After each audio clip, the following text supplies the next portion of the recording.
নমস্কার, আপনারা দেখছেন দিশা টিভি চ্যানেল, আপনাদের চ্যানেল। প্রতিদিনের মতো আজকেও এক প্রতিবেদন নিয়ে আপনাদের কাছে এসেছি।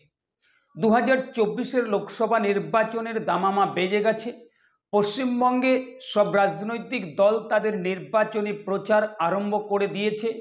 আপনারা দেখছেন বিজেপির হয়ে প্রচার করতে আসছেন কেন্দ্রীয় নেতৃত্ব, নরেন্দ্র মোদী প্রচার করে গেছেন, অমিত শাহ প্রচার করছেন।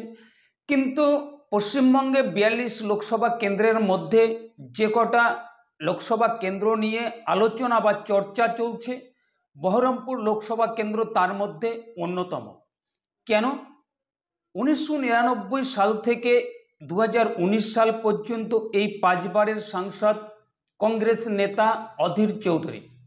বহরমপুরে তার একটা পরিচিতি আপনারা সকলে জানেন। সেই কেন্দ্রে এবার কি হবে 2024-এর লোকসভা নির্বাচনে? অনেকের মনে প্রশ্ন, এবার কি অধীর চৌধুরী তার নিজের কেন্দ্র ধরে রাখতে পারবেন? কেন এই প্রশ্ন?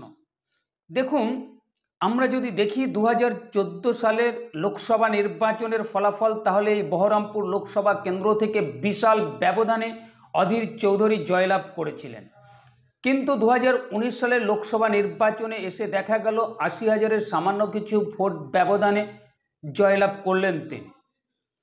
কিন্তু 2021-এর বিধানসভা নির্বাচনে এই বহরমপুর লোকসভা কেন্দ্রের অন্তর্গত যে কটা বিধানসভা আছে, সেই 7টি বিধানসভা কেন্দ্রে, সেখানে 6টি বিধানসভা কেন্দ্রে তৃণমূল কংগ্রেসের প্রার্থী জয়লাভ করেছে, একটি কেন্দ্রে বিজেপির প্রার্থী জয়লাভ করেছে।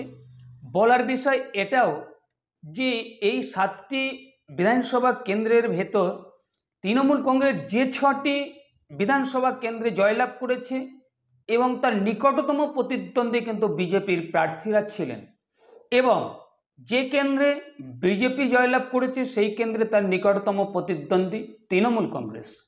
তাহলে এখানে কংগ্রেস সেকেন্ড পজিশনেও নেই। তাহলে এই প্রশ্ন তো জাগবে যে 2024-এর লোকসভা নির্বাচনে অধীর চৌধুরী নিজের ঘর বাঁচাতে পারবেন তো? এখানেই প্রশ্ন। দেখুন, এই বহরমপুর লোকসভা কেন্দ্রে সংখ্যালঘু ভোটাররা একটা বড় ফ্যাক্টর। এই সংখ্যালঘু ভোট এতদিন আমরা জানি যে অধীর চৌধুরী সংখ্যালঘু ভোটারদের পাশে থাকেন। সংখ্যালঘু ভাই বোনেরাও অধীর চৌধুরীকে ভোটদান করে সংসদে পাঠান, এটা অনেকেই জানেন। কিন্তু 2021-এর বিধানসভা নির্বাচনে পশ্চিমবঙ্গে দুহাত ভরে, বলতে গেলে দুহাত ভরে সংখ্যালঘু ভাই বোনেরা তৃণমূল কংগ্রেসকে ভোট দিয়েছে। শোনা যায় যে শতাংশের হার যদি দেখা যায়, তাহলে 100 জন মাইনরিটি ভোটারদের মধ্যে 91 জন ভোটাররা তৃণমূল কংগ্রেসকে ভোট দিয়েছিলেন 2021 সালের বিধানসভা নির্বাচনে। কিন্তু এখন কি তৃণমূল কংগ্রেসের পাশে সেই সংখ্যালঘু ভাই বোনেরা আছেন নাকি সরে গেছেন? প্রশ্ন এখানে।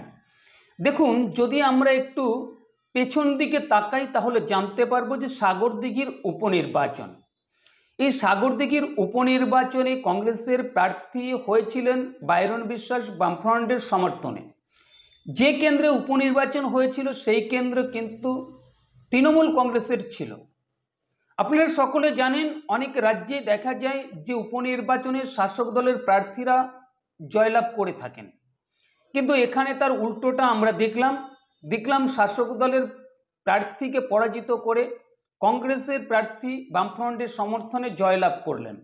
হয়তো এই কেন্দ্রে সংখ্যালঘু ভাই বোনেরা কংগ্রেসকে বেছে নিয়েছিলেন, যার জন্য এই ফল আমরা দেখতে পেয়েছি। 2024-এ কি হবে? দেখুন, এবার আসি প্রার্থীর কথায়। তৃণমূল কংগ্রেস প্রার্থী করেছে ইউসুফ পাঠানকে। তৃণমূল বিরোধীরা বলছেন যে তৃণমূল কংগ্রেস যখন বলে থাকে যে বহিরাগত এই তকমা দিয়ে থাকে তৃণমূল কংগ্রেস, সেখানে তৃণমূল কংগ্রেস নিজেই বহিরাগত প্রার্থী করেছে বহরমপুরে। অনেকেই বলছেন, আমি বলছি না, তৃণমূল বিরোধী যারা আছেন তারা বলছেন, অনেকে শুনে থাকবেন, বলছে এমন কথা। কিন্তু এখানে বিজেপি প্রার্থী করেছে ডাক্তার নির্মল কুমার সাহাকে, বিশিষ্ট চিকিৎসক, আপনারা সকলে জানেন, এই বহরমপুর কেন্দ্রের ভূমিপুত্র বলা যায়। তো এবার কংগ্রেস প্রার্থী করেছে সেই 5 বারের সাংসদ অধীর রঞ্জন চৌধুরীকে। কি হবে এবার? দেখুন, 5 বারের সাংসদ হলেও অনেকে আবার প্রশ্ন করছেন যে লোকসভা কেন্দ্রে অধীর রঞ্জন চৌধুরী দাঁড়িয়েছেন সেই কেন্দ্রে একজন এমএলএও জিততে পারেনি 2021-এর বিধানসভা নির্বাচনে। তো এখানে বলা যেতে পারে যে লোকসভা নির্বাচন আর বিধানসভা নির্বাচন সম্পূর্ণ আলাদা প্রকার হয়ে থাকে। তো এবার দেখা যাবে কি হতে পারে।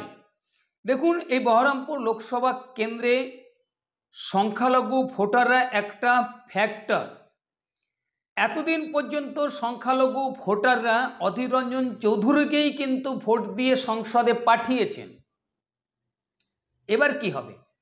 দেখুন, 2021-এর বিধানসভা নির্বাচনে দুহাত ভরে সংখ্যালঘু ভাই বোনেরা তৃণমূল কংগ্রেসকে ভোট দিয়েছে, এটা বলা যেতেই পারে। যেখানে 2021 সালের নির্বাচনে দুহাত ভরে ভোট দিয়েছে, তারপরে দেখা গেছে সাগরদিঘির উপনির্বাচন।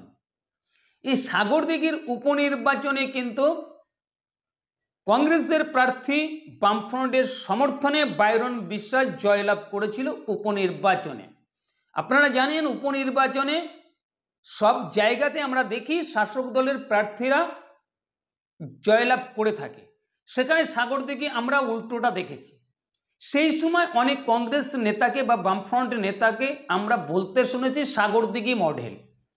তো সাগরদিঘি মডেল কি 2024 সালের লোকসভা নির্বাচনেও বহরমপুর কেন্দ্রে হতে পারে, নাকি অন্য কিছু হতে পারে?